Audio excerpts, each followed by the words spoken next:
Robert Cornicelli doesn't write. Here we are. Here we go. I'm not Robert Cornicelli. I'm Steve Levy.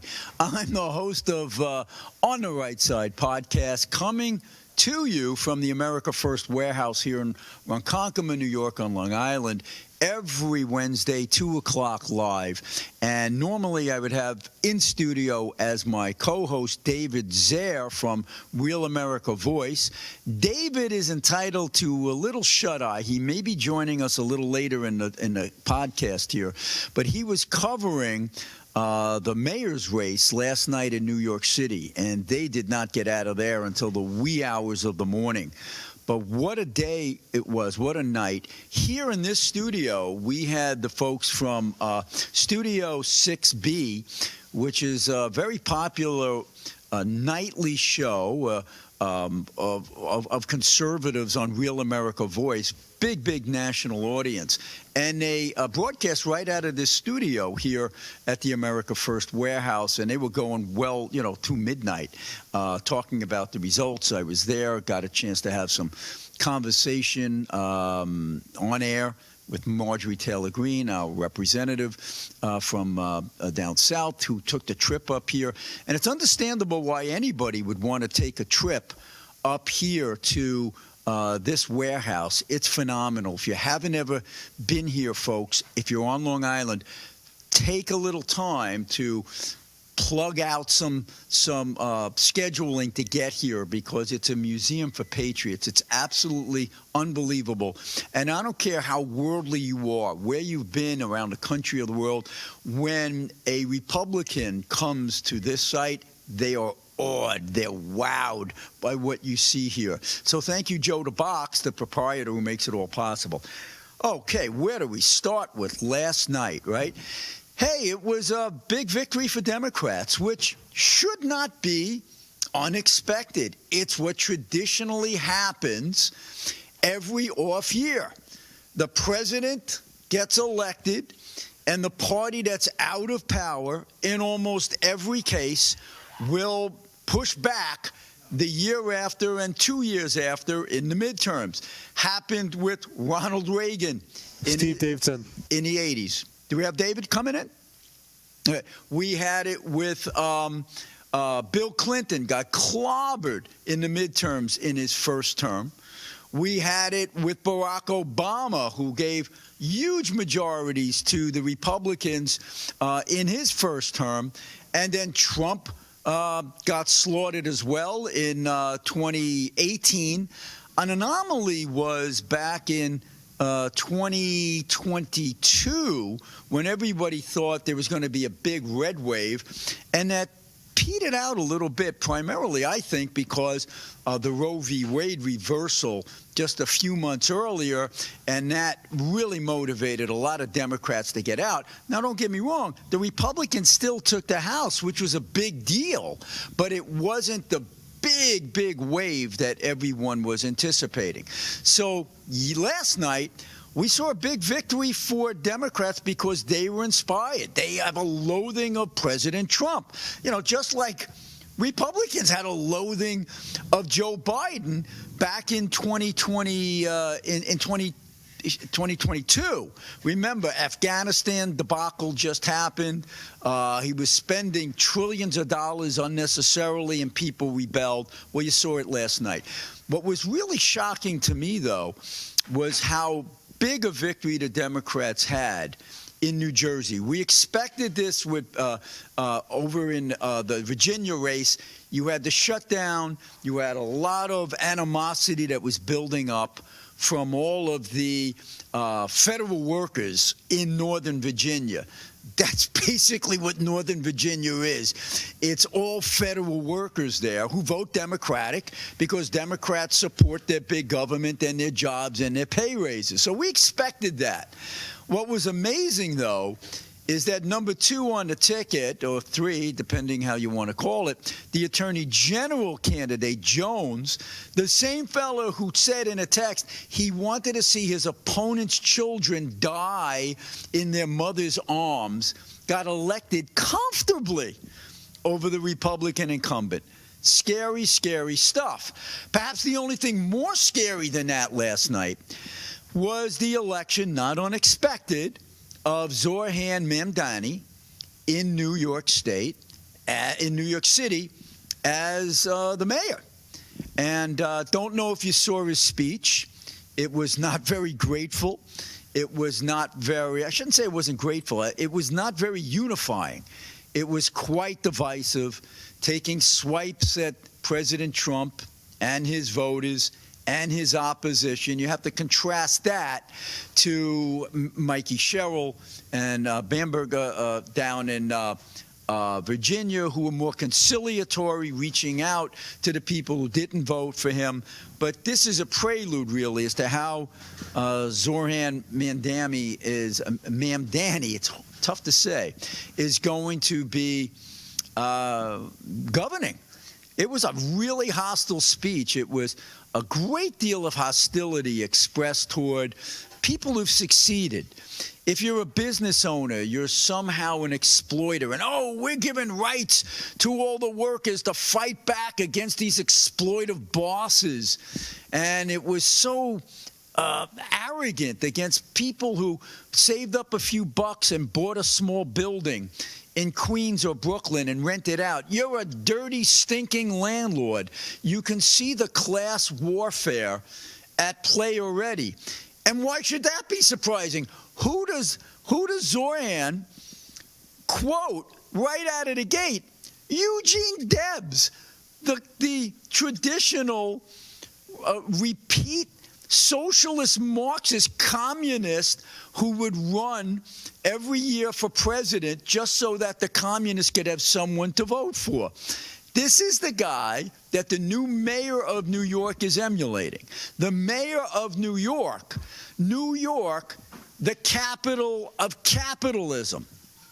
We have already seen how J.P. Morgan Chase is moving, I'd say half of its folks down to Texas. Let's see if the rest of Wall Street goes there as well. And I see David's on with us. Apologies, David, if you've been hanging there waiting to chat as I've been going on this soliloquy here. So glad to have you. David, the bags under your eyes, they're not that bad.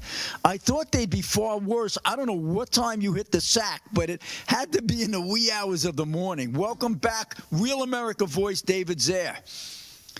Yeah, I was actually up for 28 hours straight. So, but it's been a whirlwind. Doing about 6 different shows today. This is. Listen, I wasn't surprised by any of it. I wasn't surprised that Sherrill won by so much. Zogby said she was going to win by 13. Chattarelli, the GOP, they're not really conservatives. They're not MAGA. They ran away from MAGA again. You think the Jersey candidate ran away? Maybe Sears. I don't think he did. Did you? Do you really? What are you asking me? Chattarelli, you thought he was running away from Trump and MAGA? I thought he was embracing it. Well, they did, but it was late. And in 2021, the New Jersey GOP wouldn't let Real America's Voice into their headquarters. Wow. Because of our support for MAGA. And they lost then by 3 points. The Republicans wouldn't let you guys in? I just want to finish. There was some fraud in New Jersey. But yesterday, he got routed. It was a rout. Yeah. It was a blowout. Yeah. And what do you think this portends for next year? I think Republicans have to be very, very worried. This could be a real blowout. The only savings grace they might have is if now Mamdani becomes the face of the Democratic Party and there's some pushback to motivate some Republicans to get out there. What do you think? I'm terrified that we're going to get our clocks cleaned next year. This Democratic Socialists of America rise is about young people who are disenfranchised. Yeah. People who come out of college with a false dream that they're going to be able to start a family and they are going to be able to pay off their student loans by the time they're 35 or 40. I bought a house at 23. I had 3 kids at 23. I bought a house at 27, actually. It was easy, right? It's impossible today. And you come out of college with a 6% unemployment rate. So these kids are bitter. Their parents really weren't involved in their lives. They usually came from McMansions in like New Jersey and the suburbs of Long Island, went to school in Manhattan or in the five boroughs, and now they're on their own and they can't live. New York was always expensive, but now it's more expensive due to the leftist progressive policies. But Mamdani is exploiting them. He's the Bolshevik, right? They're exploiting. The leftists caused it, and now the leftists are saying, give us more leftism and we'll cure it. I think it's going to be, I think they're on the rise. I think they're on the rise nationwide. I think it's the model going forward. Trump has to reach out to the young people, and not just Turning Point. Trump has to have a summit at the White House or a series of meetings, invite Mamdani, let him not show up. But he needs to get these DSA-type kids and say, what the hell do you want? And, you know, these families of immigrants and these first generation, second generation, their lives are better here than they were in the countries of origin. Oh, sure. We got to wrap up this segment. You're absolutely right. Let's so nobody's suffering. There's no oppression. It's all a lie. It's an exploitation for communism. We've got to talk about that and the replacement theory. Remember that one that was called racist, that we're going to bring in all these immigrants and they're going to replace the old voters? It looks like it's happening. Stay with us, folks. We'll be back in 2 minutes. More with David Zare. Robert Cornicelli doesn't write for attention. In What is White, Cornicelli exposes an uncomfortable truth. Whiteness isn't an identity, it's a weapon, one used to divide us, while the system thrives on guilt and control. It's for everyday Americans ready to push past guilt, question the lies, and reclaim who they are. Proceeds support the Veteran Recovery Coalition, helping veterans rebuild their lives. What is White? Available now. Who broke the television?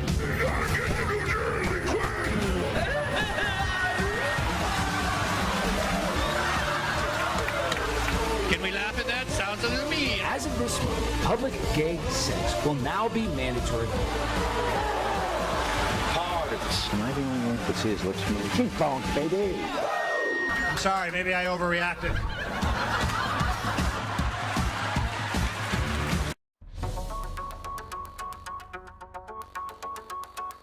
Corporate transfer, fine professional, moving and storage, and inventory management.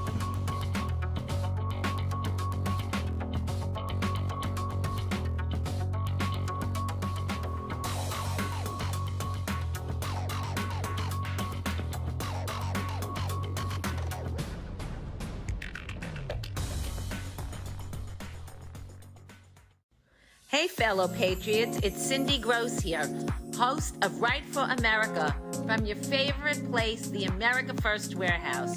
You've seen me show on my show so many products from this country's #1 most patriotic manufacturer with close to 400 products. You need to exchange the products you use in your house to this company and make your dollars count in our country. All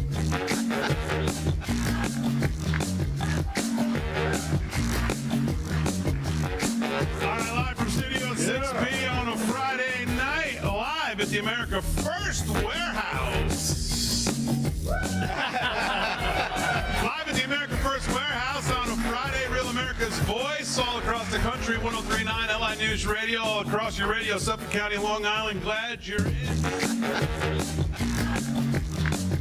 It's me, Joe the Box, the America First Warehouse, most patriotic venue in all the land. The America First Warehouse, a beacon for all to see, a symbol of unity.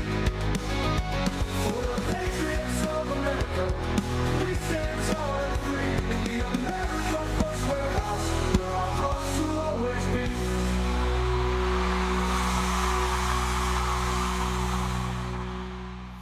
Hey, folks, welcome back to On the Right Side.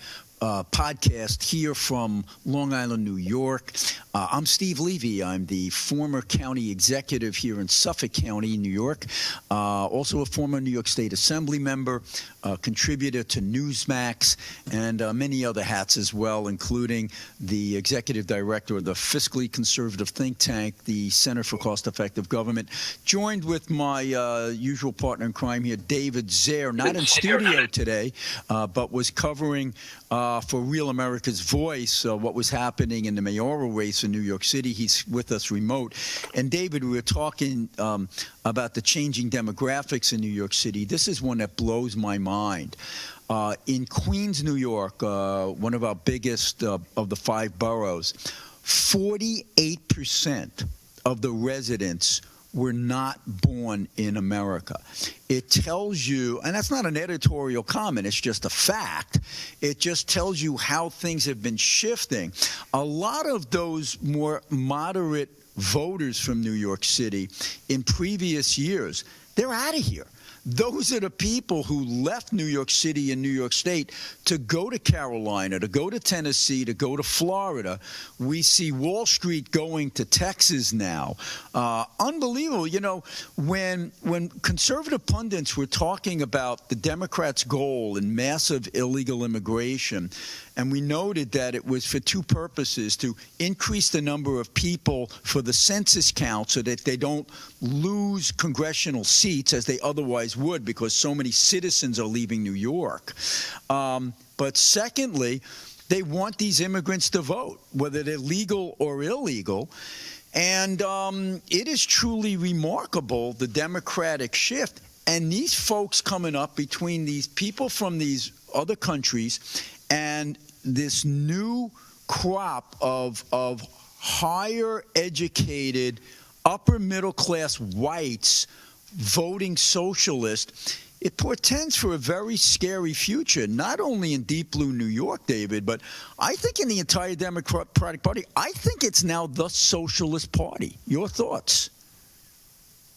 It has been in New York City for a long time, right? The New York City Council there's 50 seats that are Democrat, and there's only 6 Republicans on the city council. Brooklyn, Queens, and the Bronx is what won for Mamdani. I don't think it's as much of a mandate as people think. There's a lot of reasons for the loss yesterday, and Curtis was not the reason. If you take Curtis Sliwa and you take the bottom 6 candidates, including Curtis Sliwa and the write-ins and Adams and Hernandez, it doesn't total the amount that he lost by, right? And this situation with that is that Adams was corrupt. Adams had all the billionaires behind him lined up. He could have maybe won re-election if he didn't have a corrupt administration and all these scandals. And then Cuomo had to come back into the race as an independent, but didn't campaign for a month or 2. It didn't do anything on the ground for 3 months. And the only ones who campaigned were Curtis and Mamdani. And then Mamdani has 100,000 volunteers knocking on 200,000 doors this weekend. So this, there was a lot of factors here that led to what happened. True. And Mamdani didn't win by that much. I mean, he won by 10 points, 9 points. All good points. And, as a person who's run 13 campaigns or so and consider myself a strategist, I was aghast at how bad a campaign that Cuomo ran, as well as the billionaires who finally got behind him. It was very late that guys like Ackerman and Bloomberg and some of these others got together and said, "Holy cow!" Boots on the ground, right? So no, but their ads at the end were very good. They created an independent PAC called Fix New York or Save the City, something like that. They were really good ads, and they were finally banging Mamdani. It was a week out of the election. I'm saying you have a quarter of the population had already voted 10 days out, and what took them so long? It was awful, and this is what I'm concerned about. the Democrats are really well organized with their billionaires, okay? Soros is a master at this stuff. They are excellent with using ground game, like you said. They're excellent with ballot harvesting. They're excellent with social media. I mean, there was a stat that younger people, like 18 to 29, they all say they get their news from TikTok. That's where they're getting their news. Cuomo wasn't on TikTok. It was a terribly run campaign. Mamdani had 6 million followers on TikTok and Instagram. Yeah. His social media campaign was unparalleled. Sliwa had a decent run, but it was unparalleled, and it was very groovy. And it's that Obama coolness. He ripped his mask off last night, like Van Jones said, and he just became this hostile. You thought you would have heard this speech in Uganda, where you have people working in the mines for no money and they can't afford a house. So there's no anything, and let's rise up and kill the man. It was over the top, his speech. It wasn't appropriate for what's going on. It wasn't. And let's look at so many things he's talking about wanting to implement, all right? Free buses, yay, everybody's cheering. They tried it in Kansas City. You know what happened? The assaults against the bus drivers and the other patrons soared. They had to stop it because you were allowing all the homeless to just sleep on the benches on the bus. So sounds like the subway. That's a disaster. Okay, with the homeless, he doesn't want more cops in the homeless. He wants to create shelters in the in the subways for the homeless. Absurd. With taxes, he keeps on going around saying, "How are you going to pay for this?" Well, I'm going to have a 2% increase on the incomes of the high earners. It's not a 2%, David, right? It's a 20% increase on the present New York City tax on higher earners. They're paying already 10, 11, 12%, these high earners. He wants to increase that up to like 12, 13, 14. That's not a 2%. It might be a 2% increase on their overall income. It's a 20% income increase on the local tax. They're going to say, what the hell am I staying here for? And what did they say? They were like 9% of the New York City population said they're getting out of here. And the big boys with all the money, the 1% who pay 40% of all the revenue in New York City said they're out of here. So, I don't know. Where are we going with this? Well, what do you think New York City is going to be like next year? Like Michael Goodwin says in the New York Post, it's going to be a long, sour decline. Nothing's going to happen overnight. You're right. And Mamdani is taking care of a lot of, there were charter amendments on the ballot yesterday that stripped the New York City Council of rezoning rights. Mm-hmm. And there was a measure to increase the, to decrease the permit times. You think they would do that for the whole building industry across Long Island, across New York City, I'm sorry. But he's taking care of the big labor and the big, rich millionaire builders that backed Mamdani so we can build, just like Cuomo was going to do, 80,000 affordable homes right out of the gate over the first 6 months or 8 months, whatever they want to do.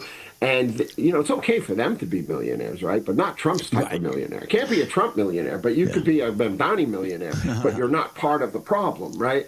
I think it's going to be a slower decline. We'll see what happens with the police department. One thing that concerns me is he wants to get rid of the counterterrorism department. I don't think he's going to be able to do that. A 40-year history of radical Islamic terror out of the Al Farouk Mosque in the 80s, which was the whole thing was birthed from, with the dozens of attacks in New York City and the dozens that were foiled in New York City, and 9/11 and everything else. I don't think he cares. The spice market recruiting for the Mujahideen.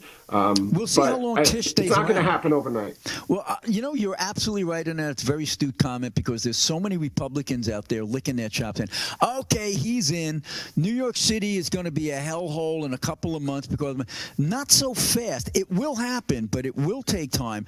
Bill de Blasio was a Marxist, okay? Bill de Blasio came in 2031 and 2013, okay? The city didn't unravel overnight. It takes some time. He actually kept Bill Bratton on as police chief, and that helped him.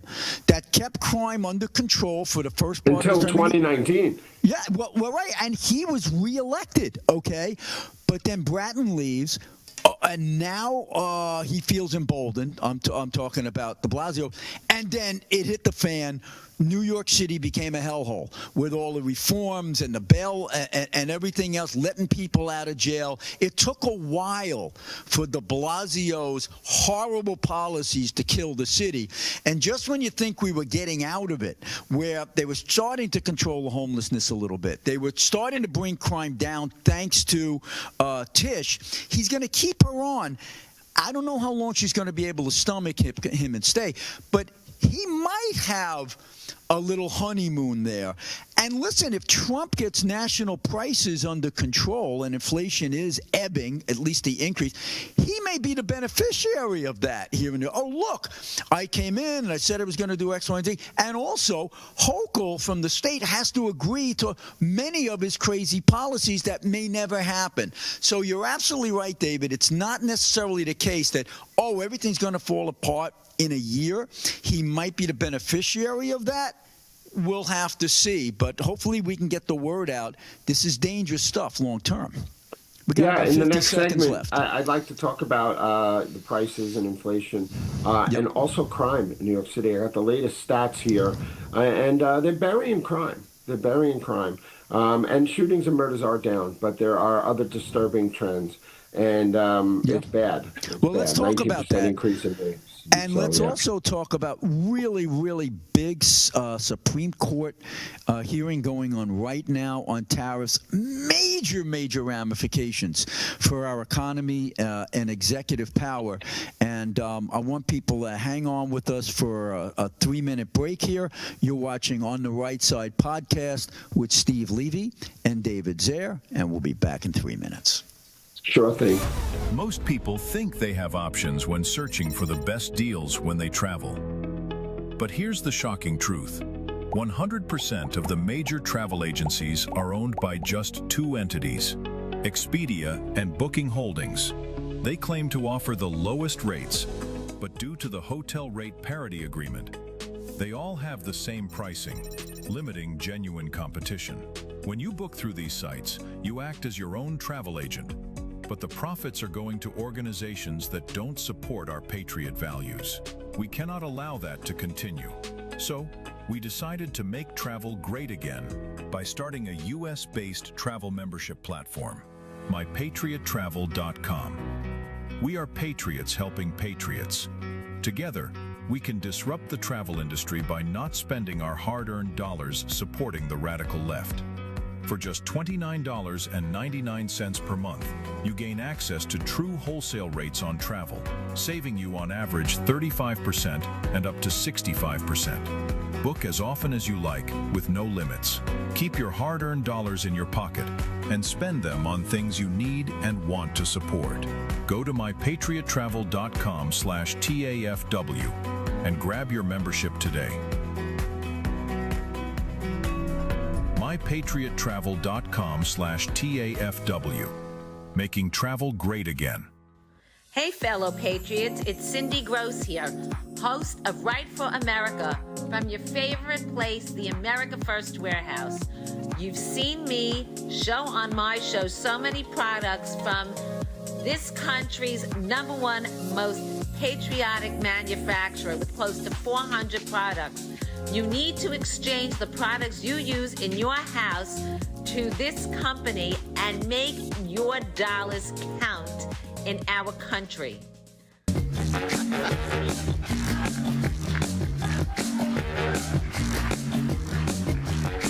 right, live from Studio 6B on a Friday night, live at the America First Warehouse. Live at the America First Warehouse on a Friday, Real America's Voice, all across the country, 103.9 LI News Radio, all across your radio, Suffolk County, Long Island. Glad you're in.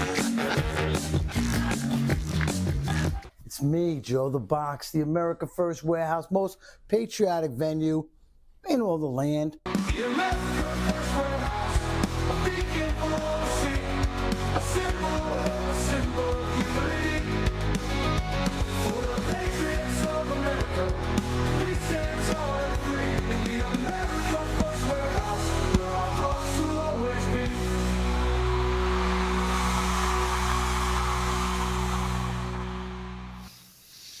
Hey, folks, welcome back to On the Right Side podcast. Hey, you saw that commercial leading in. Joe the Box, thank you so much for giving so much of your time and money and effort in making this America First Warehouse the success that it is. If you haven't been here on Long Island, folks, and you come, make time to get here, it's a museum for patriots. And he allows myself and David Zaire from Real America's Voice to spout off every Wednesday at 2 o'clock live, and that's what we're doing right now. And David, after the last segment, we teased that going into this segment, we talk about one of the most important Supreme Court decisions about to be handed down. It relates to the power of the executive branch to levy tariffs. The Constitution says that tariffs shall be levied by Congress. On the other hand, you have legislation that allows the president to interject himself in certain times where there is an emergency to unilaterally impose tariffs. And now the big to-do is over whether or not we have an emergency that gives authority under this law to President Trump to have exacted these tariffs through his negotiations with Japan, the EU, China, Australia, and all the other countries on the face of the earth. To say that the ramifications of this decision are enormous, David, is probably an understatement, wouldn't you say? It could be a terrible, terrible blow to our economy and our future as a country. But it's going to take probably weeks and months for this decision to come down. We'll see where it goes. But listen, I'm in construction, and our business has been affected by the tariffs. My contractors' expenses are up 20, 30% on goods. And not only were they up 20 or 30% before from under COVID supply chain and other types of issues and inflation, but they're up again. And I know that will correct itself as these things kick in. But if you can't keep a lot of these in place, I think it makes Trump a lame duck. You got. And then if you lose the House, it's like, what the hell are you going to do for the next 2 years? I'm very concerned. Yeah, you got lumber from Canada costing a lot more. You got steel from around the world costing a lot more. I mean, the long-term goal here is to say, hey, we want to cut our own lumber here in America. We want to build our own steel. And steel I really get, because that's a national security issue. You have to do that. But it's going to take time for that to level out. And the midterms are coming up, and people don't really care. You look at what their biggest issue was yesterday. Even crime is down in the 20s. It's cost of living and groceries that's like at 50-something%. And listen, it was Biden and the Democrats that caused this spike with their unnecessary Build Back Better deal and their so-called Inflation Reduction Act, which was really a Green New Deal that killed the taxpayer and flooded the market with all this money that led to 9% inflation. Okay, Trump's got it down to 2.5%. But they're still not going down. Maybe gasoline prices are going down. Thank goodness for that. But people are still seeing the high rates, and they're saying, hey, I voted to bring the groceries down, not just slow the increase. So here's the irony. It's interesting, David, but could it be that if SCOTUS, the Supreme Court, invalidated his tariffs, that while it would have a really detrimental long-term impact, short-term it could actually help Republicans?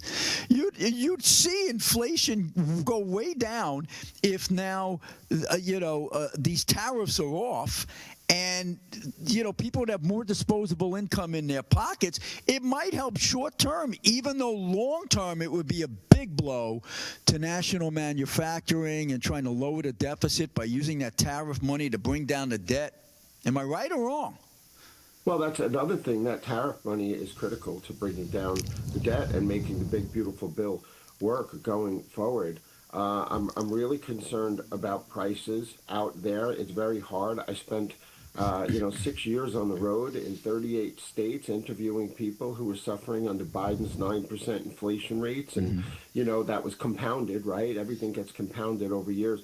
And it was unaffordable, and everybody's working 2-3 jobs. I got an Uber in Iowa, and I'm like, what do you do during the day? The guy's like, I'm an accountant. I'm like, why are you driving an Uber? He's like, because I can't live, But that's still going on. It's still going on. I'm very concerned about the prices at the supermarket, but I do see a bump in business, in business overall. People looking for new space, people looking to start up small businesses. Money is a little cheaper to borrow, right? But it won't be until next year that we really see that take off, because will rates it will be happen down in time for the points, midterms? right? Is the question. With Ronald Reagan's reforms, they waited too long, and he got crushed in the midterms in his first. But then by the end of his first term, things were booming because it took a while to kick in. So here's a question for you. A lot of people have talked about the idea, and Trump is one of them, of issuing a rebate to the average American citizen from the pool of money collected through the tariffs. Now, the intellectual perspective is use that to pay down the debt, right? That's the way it should be used. But maybe, is there, just from a purely political perspective, some utility in saying, look, we've got to do something for the average Joe and Jill out there to get by with these higher costs, and if we can give them a $1,000 check in the mail to help offset some of these grocery prices, maybe it helps the Republicans in the short term and the midterm. What do you think? Because people will just go out and buy sneakers. You know what I mean? It can't be. It's not a one-time fix. We have to. I think at oil at $59, $60 a barrel, we are going to see more of a drop. Home heating oil has dropped a little bit. Gasoline has dropped a little bit. That's $1,000 a year to people. Their home heating oil. And you in go the down Northeast, like that. you could spend $5,000-7,000 a year just on oil. Right. It's very hard. It's very hard. But I do see things loosening up a little bit. Now, lettuce is still $3 a head. I've never seen that in my life in the supermarket. Eggs are still $3.50 to $5 a dozen. They're $8 if you want free range eggs. It's still very, very high. But listen, I maintain that people can eat a lot healthier, and you don't have to spend $500 at Price Club every Friday night with a bunch of crap in the cart. My mother lived through a depression, and they had macaroni and peas. They got. I'm not saying that's what we want for the American population, but nobody's starving in America. My grandfather had a bunker, right, of canned tomatoes and roasted peppers, jarred tomatoes. So listen, the average weight of a SNAP person is 211 pounds as a woman. The average woman in America is 147 pounds without SNAP. And you have people crying outside these SNAP centers that they can't eat, and they're 300 pounds. So I'm not saying people don't need help, but, our lifestyles are out of control as well. Yeah. And I don't know how you fix that, because Trump's not going to say, okay, you have to get healthy or whatever. But you can live on a bag of rice and beans and lettuce and salad, and you don't have to spend $300 a week at the supermarket. Let's talk about, great segue. Let's talk about how SNAP has been scandalized. Okay, great program. It's food stamps. It was intended to help those the most needy among us who can't work. Okay, but now what the biggest scam is that a lot of these people, and you could see the man on the street interview of people in the cities who know others who say, hey, they take the EBT card and they sell it, okay? And then they take the cash, and then they get their nails done. They get their hair done. They gamble with it. They do this and that. Whatever happened to the old-fashioned voucher? But it's also, I got to say, that the Democrats, they're damn good politically. And they turned this shutdown into a referendum on SNAP. They're the guys who caused the shutdown. They are the ones who are preventing federal workers from getting paid, air traffic controllers and the military. They are the ones who were denying SNAP benefits from going to the people, and then they flipped it, and along with their friends in the media, are making it look like Donald Trump and the Republicans are taking food out of the hands of poor people. Absolutely absurd, but boy, we better get a better PR machine on the Republican side to counteract this, because I know someone very close to me. He's an executive, about 40 years old. He actually believed that Trump caused the shutdown. He doesn't know the reality. Scary. No, the reality is that this was about the big, beautiful bill taking so long to get passed that they were behind on appropriations. The Republicans were, like I said last week, I was on a call with Scalise and Johnson a few weeks ago, and they explained the whole thing, that they were only asking until November 21st with this new clean CR that was voted on 5 times before. And they were using, this Obamacare thing as a holding everything hostage because of it. Now it's turned into SNAP. Public opinion has turned against Donald Trump on this, I believe. Yep. And the Democrats are masters of the media and manipulation. Masters at spin. Absolutely no doubt about it. But I got to tell you, I was a county executive, okay, David? And I got a minute left in this segment. I had to create a budget, and when we passed the budget, it appropriated money for the entire year, and that was it. You didn't come back with debt ceiling votes. You didn't come back with continuances. Why the hell does Congress do this to itself every year? Why can't they just have a budget that is passed, and it's a budget for the entire year with the appropriations for the entire year? Why do they do this to each other? Democrat and Republican, they go through this every year. It's crazy. Thoughts in 20 seconds. I mean, what's the approval rating for Congress even before this happened? 20%. So, we are where we are, unfortunately. I do think things are going to get better next year. It may subside some of the DSA kind of, uprising that's going on here. But I am afraid. I think we lose 9 seats in the House. Well, let's talk more about that on the right side in 3 minutes. Be back. Have you noticed your money just doesn't stretch like it used to? Your paycheck feels lighter, and your savings aren't growing. The culprits? Inflation and increased money supply. They've both been quietly eating away at your purchasing power for years. Today, the dollar's value has dropped significantly. You feel it every time you spend money on goods and services. Back in 1965, $1 or an ounce of silver could buy you a gallon of milk. Fast forward to today. That same dollar barely buys a couple of coffee creamers, while an ounce of silver would get you 8 gallons of milk. Gold and silver have held their value for centuries. If you had 2,500 ounces of silver back in 1965, you could buy a brand new Ford Mustang. Today, 2,500 ounces of silver would buy you 2 Mustangs. Similarly, in the year 2000, 628 ounces of gold would buy a new $170,000 home. Today, 628 ounces would buy you a $2,500,000 home. The problem? 95% of Americans don't own physical gold or silver. They think it's too complicated and too expensive, but it doesn't have to be. We offer a membership program that allows you to buy gold or silver with as little as $1.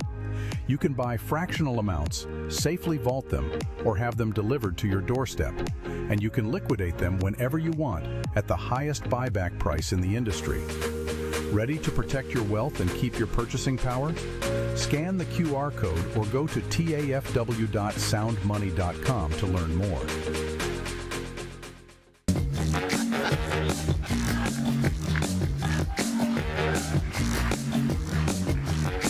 Live from Studio 6B on a Friday night, live at the America First Warehouse. Live at the America First Warehouse on a Friday, Real America's Voice, all across the country, 103.9 LI News Radio, all across your radio, Suffolk County, Long Island. Glad you're in.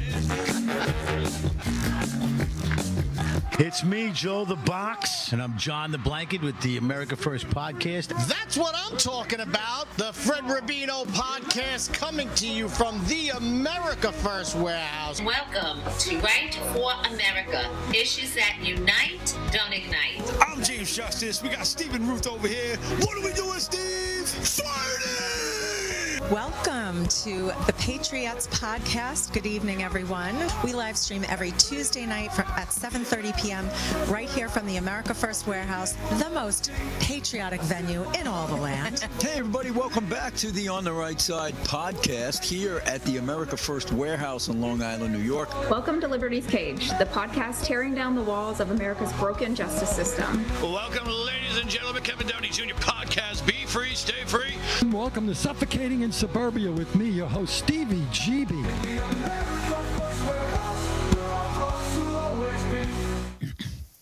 Hey, folks, welcome back to On the Right Side podcast. I'm your host, Steve Levy, former Suffolk County executive, New York State Assembly member, contributor to Newsmax, and the president and executive director of the think tank, Center for Cost-Effective Government. My partner, usually in the studio here with me, is David Zare from Real America Voice. He's remote today because he's been covering the races last night for Real America Voice. Welcome back, David. Speaking of the races, let's go back to that. We started in our first two segments. It's such a monumental event with a Marxist being elected in New York City. And what was interesting is it looked like the poorer people were going for Cuomo, and blacks were going for Cuomo, poorer people going for Cuomo, and white libs, upper middle class white libs, were going for Mamdani, along with a lot of the immigrants were going for Mamdani. Boy, that really says something. And you talk about people voting against their interests, right? When they did the exit poll, what's your biggest concerns? And, you know, crime is still up there. And yet, these folks elected a guy who said, I wanted to fund the police. The other candidates were saying, we want to put in 5,000 more cops. They rejected them.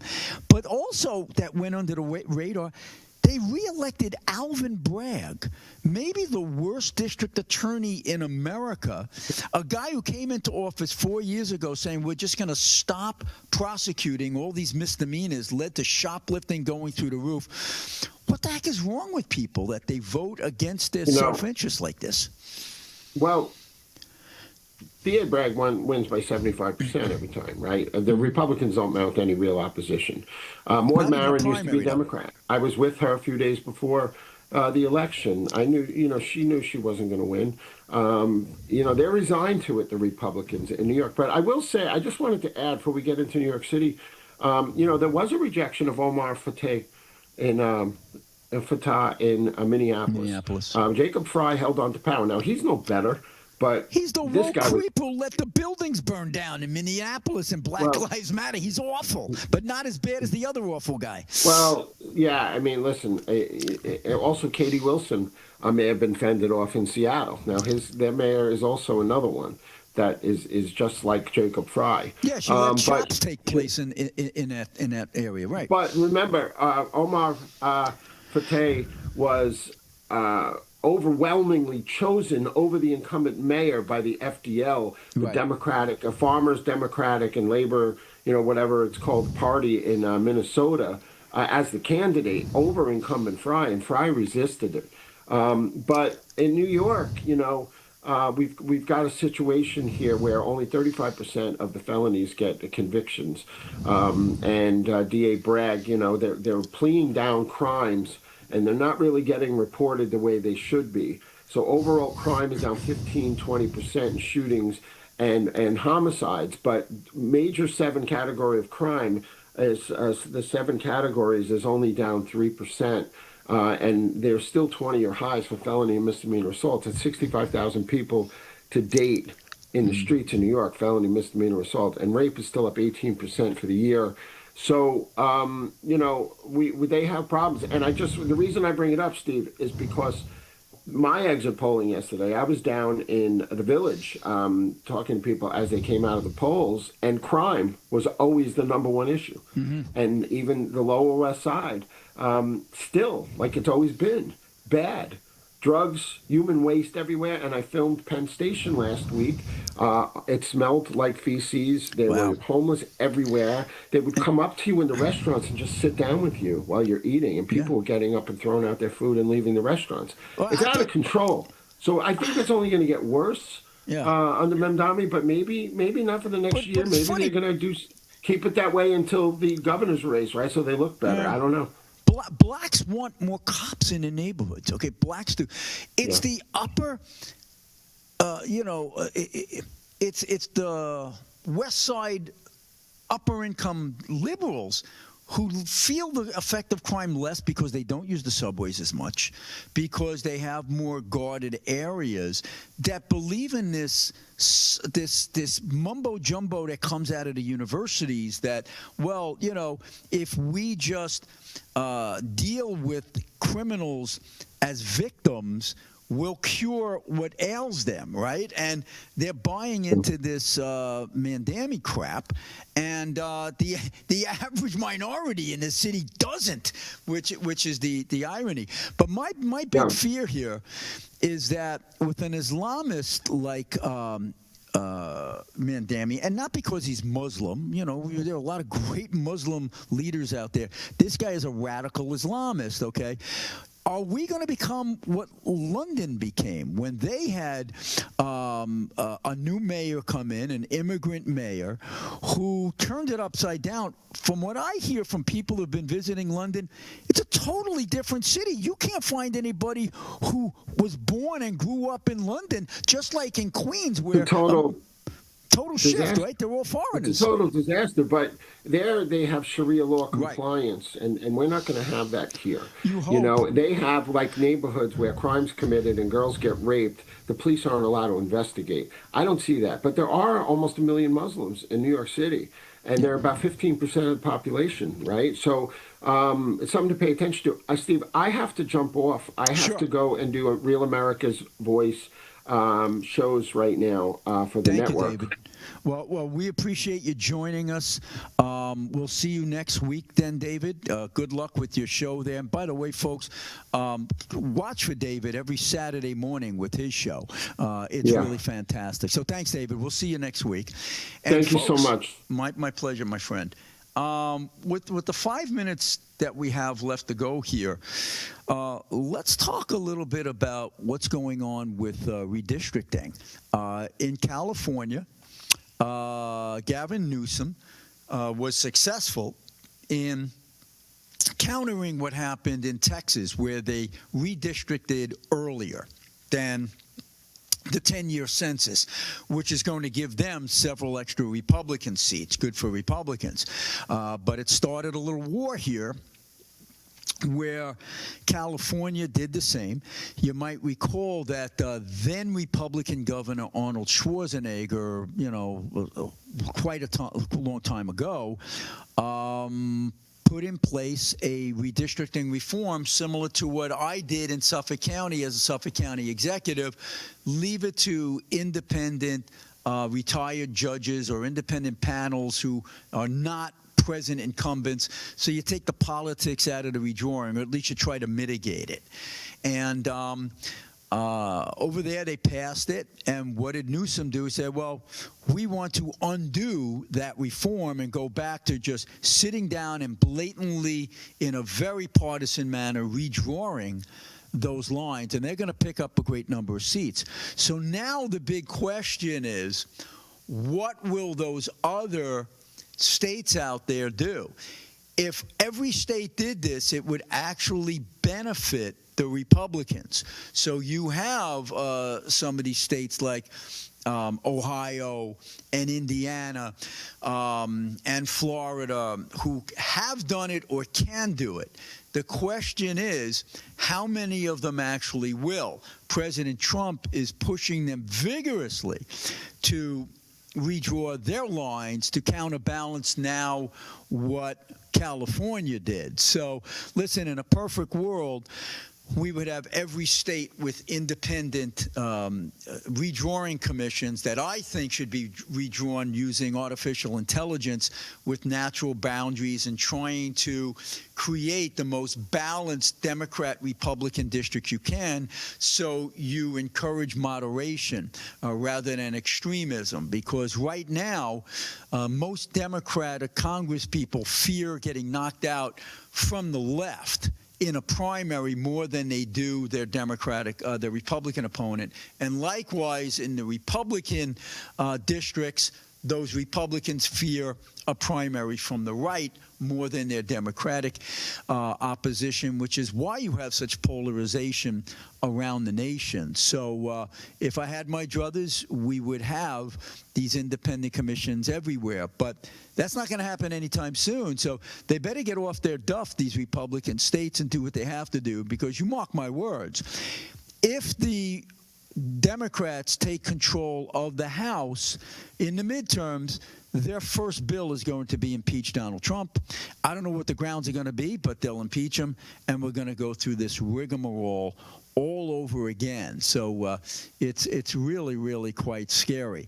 Final thing to end up on, Dick Cheney, former vice president, passed away the other day. Some people loved him. Some people actually hated him. He was a tough guy, and he probably was the right choice for George W. Bush, when he ran in 2000, because he was a governor with very little foreign policy experience. He needed a stabilizer there. But many people think Cheney went a little ahead of his skis and off the ranch when he was trying to promote the attack on Iraq, which many people believe Afghanistan, a good war where you got to al-Qaeda, but Iraq, trillions spent, thousands dead. And what was the result? You know, you had ISIS develop, you have Iran becoming more powerful. So a very mixed legacy for the former vice president, but we do have to respect his service to the American people for many, many decades. So thank you for your service, Dick Cheney. And ladies and gentlemen, that wraps it up for another edition of On the Right Side podcast. Again, thank you, Joe DeBox, for allowing us this time to talk to the people out there. Join us again next Wednesday, 2 o'clock live, and look for me at stevelevy.info for all of my writings. We'll see you next week.